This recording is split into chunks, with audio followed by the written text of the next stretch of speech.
इमरान खान ने कल इंसदाद दहशतगर्दी अदालत में पेश होने का फैसला कर लिया। चेयरमैन PTI की ज़ेर सदारत कानूनी टीम के अहम इजलास में कानूनी मामलात पर गौर किया गया।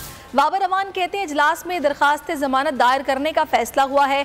इमरान खान के खिलाफ जाली मुकदमा बनाया गया। कोई धमाका हुआ ना कोई क्लाशनकोफ चलाई गई।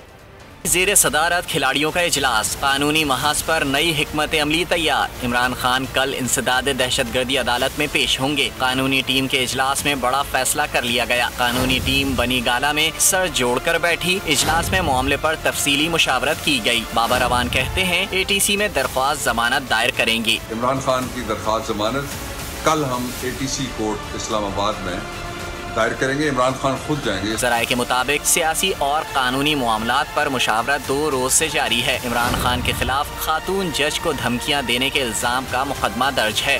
मैं हूं जैस्मीन मंजूर और आप मुझे देखेंगे सिर्फ बोल पर।